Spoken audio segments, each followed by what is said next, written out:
पार्लियामेंटनि budget नतयै खूब खेंलाइखा LOP Jitendra Chaudhary by Congress बदलनि काजको Ashish Kumar Saha যদিও এ নিয়ে বিস্তারিতভাবে কেন্দ্রীয় বাজেট পর্যালোচনা করার মতো সুযোগ হয়নি। প্রাথমিকভাবে যেটুকু নজরে এসছে যে কেন্দ্রীয় বাজেটে ত্রিপুরার জন্য কোনো প্রকল্প নেই, ত্রিপুরার উন্নয়নের এই বাজেটে কোনো এখন অবধি কোনো ফোকাস আমরা লক্ষ্য করিনি। শুধু ত্রিপুরাই নয়, সমগ্র উত্তর পূর্বাঞ্চলের মধ্যে একমাত্র আসাম ছাড়া অন্য কোনো রাজ্যকেই এই কেন্দ্রীয় বাজেটে গুরুত্ব আরোপ করা হয়। আসামে একটা ইউরিয়া প্ল্যান্টের প্রস্তাব রাখা হয়েছে যদিও, কিন্তু আমাদের রাজ্যে গ্যাস বেস এই ইউরিয়া সারের কারখানার কথা অনেক আগেই এটা বলা হচ্ছিল, কিন্তু এটা ইমপ্লিমেন্টেশনের ক্ষেত্রে আমাদের রাজ্যের 3 জন লোকসভার 2 সদস্য এবং রাজ্যসভার 1 জন সদস্য থাকা সত্ত্বেও এই বাজেটের মধ্যে কোনো রিফ্লেকশন আসেনি। তো ত্রিপুরাকে গুরুত্ব আরোপ করার ক্ষেত্রে কেন্দ্রীয় সরকারের কোনো ভূমিকা নেই, কিন্তু নির্বাচনের আগে শুধু ডাবল ইঞ্জিনের কথা বলে জনগণকে যারা নানাভাবে যারা আশ্বস্ত করেছিল, জনগণের ভোট নেওয়ার জন্য প্রভাবিত করেছিল, আজকে এটা 7 বছর পেরিয়ে আমরা লক্ষ্য করছি যে এই কেন্দ্রীয় বাজেট ত্রিপুরাকে শুধু আশাহতই করছে না, এরা হতাশ করে চলেছে। এই বাজেট মূলত মধ্যবিত্তদের একটা কঠিন পরিস্থিতির মধ্যে ঠেলে দেবে। এখানে কর্মসংস্থানের কোনো সংস্থান রাখা হয়নি এবং দেখা গেছে সারা দেশব্যাপী যে মূল সমস্যা আনএমপ্লয়মেন্ট, এই প্রাইস হাইক বা এই যে ট্যাক্সেশনের ক্ষেত্রে এখানে কোনো রিলিফ নেই। এই পরিস্থিতিতে বলা যায় এই বাজেট এটা জনবিমুখ বাজেট কেন্দ্রীয় সরকার এখানে পেশ করেছে। আমরা আরো বিস্তারিতভাবে এটা আমরা অনুবেক্ষণ করে তারপর আমাদের পর্যবেক্ষণটা আমরা চাই। সংসদে মাননীয় নরেন্দ্র মোদীর নেতৃত্বে যে এনডিএ সরকার তার দ্বাদশতম বাজেট পেশ হয়েছে। এই বাজেট অতীতের 11টা বাজেটের তা থেকে ভিন্ন হবে বা কোনো ব্যতিক্রম হবে এরকম কোনো যে ধারণা নিশ্চয়ই ছিল না, কেননা নরেন্দ্র মোদী সাহেব বা তার মন্ত্রীরা যতই ভালো ভালো কথা বলুন, এটা আরেকটা তেতো বাজেট হবে দেশের আমজনতার জন্য, সংখ্যাগরিষ্ঠ মানুষের জন্য। এটাই দস্তুর এবং তাই হয়েছে। তো দেখা গেছে এই বাজেটে এখন অবধি সংক্ষেপে বা এই বক্তব্যগুলো শুনে নেট থেকে যা তথ্য পাওয়া গেছে যে দেশের আমজনতা, সংখ্যাগরিষ্ঠ মানুষ, তাদের উপরে আরও বাড়তি চাপ খুব সকৌশলে। তার সাথে হলো এই যে উদারীকরণ, বেসরকারীকরণ, এটাকে আরও তেজি করে বেপরোয়া এই পদক্ষেপগুলো নিয়ে এখন অবধি যে অবশিষ্ট যে কিছু রাষ্ট্রের নিয়ন্ত্রণে দেশের সম্পদ বা এই অর্থনৈতিক ব্যবস্থা ছিল, এটাকে কিভাবে সমস্ত লাগাম খুলে দেওয়া যায় তার নগ্ন চেষ্টা হয়েছে। আমি উদাহরণস্বরূপ কিছু বলছি যে এই সরকারেরই প্রত্যেক বাজেটের আগে একটা ইকোনমিক সার্ভে রিপোর্ট বের হয়, অর্থনৈতিক সমীক্ষা রিপোর্ট বের হয়। সেই সমীক্ষাতেই, এই সমীক্ষা লুকোতে পারেনি, দেশের গরিব মানুষের ক্রয় ক্ষমতা কমেছে, এবং যে এমপ্লয়মেন্ট অপরচুনিটি, কর্মসংস্থানের সুযোগ, আমি শুধু সরকারি কর্মসংস্থান বলছি, সরকারি কর্মসংস্থান নেই, মাইনাস 12 লক্ষ কেন্দ্রীয় সরকারের বিভিন্ন পদ শূন্য পড়ে আছে গত 10 বছরের বেশি সময় ধরে। যে অন্যান্য ক্ষেত্রেও এই সুযোগ কমেছে, কেননা পাবলিক ইনভেস্টমেন্ট নেই, সরকারি বিনিয়োগ নেই। কারণ সরকারি বিনিয়োগ না হলে আমজনতার বেনিফিট কখনই হয় না। বেসরকারি বিনিয়োগ হলেও কোম্পানি, আম্বানি, আদানিরা তারা কখনোই দেশের স্বার্থ, জনগণের স্বার্থ ভাবে না। বেসরকারি পুঁজি সবসময় ভাবে হলো যে লেস ইনভেস্টমেন্ট ম্যাক্সিমাম প্রফিট, অর্থাৎ জনগণের স্বার্থ এটা চলুই যাক, আমাদের মুনাফা অর্জন করতে হবে বেশি।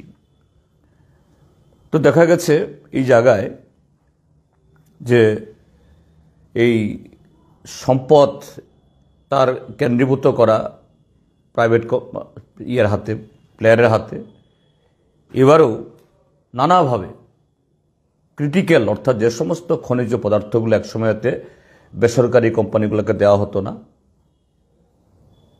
এগুলি তুলে দেওয়ার চেষ্টা। কতগুলি ক্ষেত্র আছে একদিক থেকে লাভজনক, আরেক দিক থেকে এই দেশের জনস্বার্থের জন্য অপরিহার্য। যেমন একটা উদাহরণ বলছি, ইন্স্যুরেন্স, বিমা, life corporation of India, life insurance of এই কর্পোরেশন ইন্ডিয়া, LIC, শুধু দেশের না, পৃথিবীর বৃহত্তম একটা এই কোম্পানি। সরাসরি যেমন সেখানে অনেক এমপ্লয়ি আছেন, তার সাথে এজেন্ট ইত্যাদি বিভিন্নভাবে লক্ষ লক্ষ পরিবার বেঁচে আছেন। পৃথিবীতে এত বড় যে এই ইন্স্যুরেন্স কোম্পানি কোথাও নেই। এখন এবার সিদ্ধান্ত হয়েছে যে ফরেন ডাইরেক্ট ইনভেস্টমেন্ট, বিদেশি কোম্পানি ইতিমধ্যেই এটা 40% বা 48%, 49% আগে থেকেই বিদেশি ব্যাংক কোম্পানিগুলোকে ছাড় দেওয়া হয়েছে। এবার FDI সেখানে যে 100% ছাড় দেওয়া হয়েছে বিদেশি কোম্পানি, ইন্স্যুরেন্স কোম্পানি। আমাদের দেশে 30 কোটি টাকা বাজেটে কমিয়ে দিয়েছে। শিক্ষাতে বাজেট ছিল 1,26,000 কোটি টাকা, সেখানে 11,584 টাকা রিভাইজডে এসে অ্যাডজাস্টমেন্ট করেছে। অর্থাৎ এই 11,584 টাকা ওই 1,26,000 থেকেও কমিয়ে দিয়েছে, খরচ হয়নি বা হবে না। ঠিক তেমনি এবারের বাজেট প্রস্তাবে দেখা গেছে যে রিভাইজড বাজেটে গতবার যেটা বলা হয়েছিল এটা তো কমেছে, এবার যে নতুন প্রস্তাব করা হলো একেবারে যৎসামান্য। এটা ফুড সাবসিডি হোক, এগ্রিকালচার হোক, শিক্ষা হোক, রুরাল ডেভেলপমেন্ট হোক, সোশ্যাল ওয়েলফেয়ার হোক, সমস্ত ক্ষেত্রে। যেমন এই LPG উজালা স্কিম, প্রত্যেক পেট্রোল পাম্পে প্রধানমন্ত্রীর ছবি। এই দেশের নারীদের চোখের জল মোছার জন্য কি কান্না, কি মায়া। সেখানে দেখা গেছে যে 14,700 কোটি টাকা গেল এই টাকা কমানো হয়েছে। এইবার এই বাজেটে আরও 12,000 কোটি টাকা কম। একদিকে হলো গ্যাসের দাম বেড়েছে, উজালা সাবসিডি সংখ্যা টাকা কমছে, তার মানে হলো যে প্রচার ঠিক আছে, প্রধানমন্ত্রীর ছবি টবি দিয়ে সব, কিন্তু কজন পাচ্ছেন, কয় মাস পাচ্ছেন। রেগা গত বছরও বরাদ্দ ছিল 86,000 কোটি টাকা, অর্থাৎ এই যে এখনো এই অর্থ বছর শেষ হয়নি, 24-25 হাজার হাজার কোটি টাকা বকেয়া আছে। শ্রমিকরা পায়নি। আমাদের ত্রিপুরা রাজ্যের মধ্যে প্রত্যেক ব্লকই অবস্থা, ডিমান্ড প্রচুর। গ্রামে কাজ না থাকার কারণে গ্রামের লোক এসে শহরে রিক্সা চালায়, শহরমুখী হয়, এবং ত্রিপুরা রাজ্য থেকে হাজার হাজার যুবক, এমনকি গন্ডাছড়া, কাঞ্চনপুরের একদম ভেতরের গ্রাম, সেখান থেকেও, যে ট্রাইবেলরা কখনো নির্মাণ শ্রমিক কাজ করতো না, এখন ত্রিপুরা রাজ্যের মধ্যেও প্রায় সর্বত্র এই নির্মাণ শ্রমিকের কাজ করছে ট্রাইবেলরা, আর ত্রিপুরার বাইরে চলে যাচ্ছে। কেন? কারণ কাজ নেই। তাহলে ডিমান্ড আছে, কাজ থাকলে তার যেত না। তো গতবারও অ্যালোকেশন ছিল ৮৬,০০০ টাকা, কিন্তু যে কাজ হয়েছে এ টাকা দিতে পারছে না। আর এবার আবার বাজেট প্রস্তাব রাখা হয়েছে সেই ৮৬,০০০ টাকা।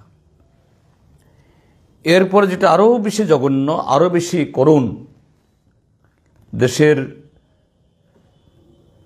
আদিবাসীদের জন্য, তারা জনজাতি বলে, তাদের প্রতি কত মায়া কান্না, দলিতদের প্রতি কত মায়া কান্না। সেখানে 2024-25-এ, অর্থাৎ এই চলতি বছরে যে বাজেট দ্বারা হয়েছিল গত বছরের ফেব্রুয়ারিতে এরকম 1 তারিখে, তা থেকে এসসি বাজেটে 27,000 কোটি টাকা কমিয়েছে, আর এসটি বাজেটে 17,000 কোটি টাকা কমিয়েছে। কিন্তু গালভরা বক্তৃতা করা হচ্ছে যে দেশের বাজেটের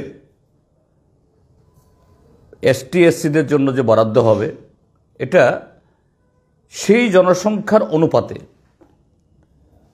দেশের এসসি, দলিত জনসংখ্যা, এটা হলো এলআইসির সর্বনাশ হবে।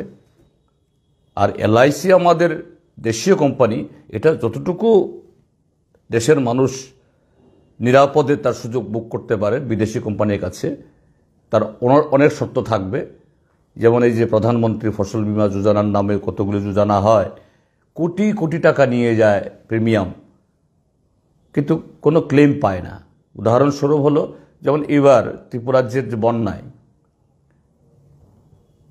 1 লক্ষ পরিবারের বেশি কৃষক জমিয়া ক্ষতিগ্রস্ত হলো, তার 1% ক্ষতিপূরণ পাবে না, কিন্তু কোটি কোটি টাকা নিয়ে গেছে প্রিমিয়াম, তাই হবে। তারপর বিগত 11টা বাজেটে যেরকম একচেটিয়া পুঁজি, ক্রোনি ক্যাপিটাল, তাদেরকে সহযোগিতা দেওয়ার জন্য, তাদের মুনাফার পাহাড় বানানোর জন্য নানাভাবে সাহায্য করা হয়েছে, এটা অব্যাহত। এবারও দেখা গেছে যে গেল বাজেটে 2024-25-এ যা সরকার প্রতিশ্রুতি দিয়েছিল এবং বাজেটেও দেখানো হয়েছিল, যেমন ত্রিপুরা সরকার বাজেট হলে 25,000 কোটি, 26,000 কোটি টাকা বাজেট এস্টিমেটে দেখায়, কিন্তু রিভাইজটি এসে, অর্থাৎ সর্বশেষে বছরের শেষে এসে তার ধারে কাছেও পৌঁছতে পারে না, কারণ সে টাকা নেই। ঠিক এবারও দেখা গেছে প্রায় 1 লক্ষ কোটি টাকা এরকম প্রতিশ্রুত নানা স্কিম কম খরচ হয়েছে। তাহলে এই 1 লক্ষ কোটি টাকা কম খরচ হওয়ার কারণ টাকা নেই। তাহলে এই টাকা 25-26-এ আবার এরকম প্রতিশ্রুতি দেওয়া হবে, এ টাকা তুলবে কোত্থেকে? বড় লোকের উপরে থেকে তুলবে না, এই গরিব মানুষের উপরে আবার বোঝা চাপানো হবে। 2 রকমের, একটা বোঝা হবে তার উপর ট্যাক্স চাপিয়ে, আর একটা বোঝা হলো 8 ঘন্টা কাজের জায়গাতে 12 ঘন্টা, 13 ঘন্টা, 14 ঘন্টা, 15 ঘন্টা। আর একটা বোঝা হবে ছুটি, গ্র্যাচুইটি, পেনশন তুলে দাও। অর্থাৎ একটা হলো সরাসরি ট্যাক্স চাপিয়ে, আর একটা হলো মানুষের প্রাপ্য অধিকার এটা থেকে বঞ্চিত করে, এই ঘটনাগুলি হবে। তাছাড়াও যে এবার যে বাজেট প্রস্তাব দেওয়া হয়েছে, আমি গতবারের বাজেটের তুলনায় আমি বলছি যেমন যে বিভিন্ন সেন্ট্রাল স্পন্সর স্কিম, যেমন রেগা আমরা প্রায় সবাই জানি, এরকম বহু সেন্ট্রাল স্কিম আছে, এই আবাস নির্মাণ, এই রেগা ইত্যাদি। সব মিলিয়ে এরকম যে গত বছর বাজেটে 1,12,000 কোটি টাকা দেওয়া হয়েছিল, এটা নেমে এসছে এই রিভাইজ বাজেটে মাত্র 90,000 কোটি টাকা, অর্থাৎ সেখানে প্রায় 22,000 কোটি টাকা এরকম সেন্ট্রাল স্পন্সর স্কিম খরচ করতে পারেনি বা খরচ করা হয়নি, কারণ টাকা নেই। ঠিক তেমনি যে ফুড সাবসিডি, খাদ্য নিরাপত্তা, কৃষি এবং কৃষির সাথে সম্পর্কিত অ্যাগ্রি অ্যালাইড, পশুপালন, মৎস্য, শিক্ষা, গ্রামোন্নয়ন, সোশ্যাল ওয়েলফেয়ারের মধ্যে এসসি, এসটি, ওবিসিদের স্টাইপেন্ড ইত্যাদি আসে শিক্ষা ইয়েতে। সেখানেও প্রায় 93,000 কোটি টাকা গেল বছর প্রতিশ্রুতি দিয়েছে, এই টাকা দিতে পারেনি, খরচ হয়নি। অথচ এটা নিয়ে ফ্ল্যাক্স, পোস্টার ত্রিপুরা সরকার যেমন করে, বিশাল বিশাল এই কি বলে হোর্ডিং দিয়ে বলা হয়েছে এই করছে, কিন্তু হয়নি। শুধু ফুড সাবসিডি ক্ষেত্রেতেই দেখা গেছে গত বছর বাজেট ছিল 2,05,000 কোটি টাকা, এই 2,05,000 এই 5 লক্ষ এই 2.05 লক্ষ কোটি টাকা। সেখানে সংখ্যার অনুপাত হলো 15%, তাহলে টোটাল বাজেটের 15% অ্যালোকেশন হবে। এসটি জনসংখ্যা হলো 8.6%, যদিও সেন্সাস হয়নি, সংখ্যাটা একটু বেশি, সে অনুপাতে হবে। কিন্তু এবার যে বাজেট রাখা হয়েছে, এসসি বাজেটে 3.4% মাত্র যা প্রস্তাব করা হয়েছে, আর অর্থাৎ 15%-এর জায়গাতে মাত্র 3.4, আর 8.6% এসটি বাজেটের জায়গায় মাত্র 2.6, 4 ভাগের 1 ভাগ। তারপর উত্তর পূর্বাঞ্চল, আমাদের যে ডোনার সহ, কদিন আগে এখানে প্ল্যানারি সেশনের নামে বিশাল মেলা করে গেলেন, লক্ষ লক্ষ টাকা এমনিতে উড়িয়ে দিলেন স্বরাষ্ট্রমন্ত্রী অমিত শাহ, তাকে নিয়ে এসে বিশাল প্রচার হলো। কিন্তু এবার এই ডোনারের বাজেটে এবং সব মিলিয়ে নর্থ ইস্টার্ন রিজিয়নে যে সমস্ত কিছু বরাদ্দ হয়, এটা গতবারের তুলনায় 13,000 কোটি টাকা কম, 13,000 crore। তারপর আরেকটা হলো যে মিডল ক্লাস, তাদেরকে উন্নত করার জন্য নানা ছাড় দেওয়া হবে। তো দেখা গেছে মিডল ক্লাসদের নামে যে ছাড়ের বিভিন্ন অঙ্ক দেখিয়েছে 12 লক্ষ কোটি টাকার মতো, কিন্তু আপার ক্লাস, একচেটিয়া পুঁজি, আম্বানি আদানিরা যে ক্যাটাগরি পড়ে, এটা এই মিডল ক্লাসের তুলনায় বহু। তাহলে আম্বানি আদানি তাদের সংখ্যা কত? অনলি 1%। আর দেশে মিডল ক্লাস কত? প্রায় 30-35%। তো 35% লোকের জন্য তোমার বরাদ্দ বা তোমার সাহায্য মাত্র 12 লক্ষ কোটি টাকা, ট্যাক্স ছাড় বা অন্যান্যভাবে। কিন্তু 1% আম্বানি আদানি তাদের জন্য এর থেকে বহু গুণ আরও নানাভাবে। তো এইভাবে এই বাজেট, এটা প্রত্যাশিতভাবেই আরেকটা for the rich, of the rich and only for the rich, অর্থাৎ ধনীদের তোয়াজ করার জন্য এদেশের গরিব মানুষের রক্ত চুষে, চামড়া ছিঁড়ে, চাবুক মেরে এদেশকে সম্পূর্ণভাবে বড়দের যে অবাধ শোষণের ক্ষেত্র, আর নরেন্দ্র মোদীর নেতৃত্বে এই এনডিএ সরকার সেই বড়লোকদের স্বার্থ রক্ষা করার জন্য গত 11 বছর যেরকমভাবে কাজ করেছে, এবারেও আরও বেপরোয়াভাবে এই পদক্ষেপ নিয়েছে। সম্পূর্ণ জনবিরোধী। আমাদের পার্টি কেন্দ্রীয় কমিটির তরফ থেকেও এই বাজেটের তীব্র বিরোধিতা করা হয়েছে। আমরাও আমাদের ত্রিপুরা রাজ্য কমিটি তীব্র বিরোধিতা করছি এবং এর বিরুদ্ধে আমরা সারা রাজ্যের মধ্যেই আমরা এই বাজেটের বিরুদ্ধে নামব। সারা রাজ্যে আমাদের সমস্ত ইউনিটকে আমরা বলবো রাস্তায় নেমে কিভাবে এই সরকার দেশের আমজনতাকে, গরিব মানুষকে, কৃষক, ক্ষেতমজুর, জমিয়া, এসটি, এসসি, ওবিসি তাদের ঠকাচ্ছে।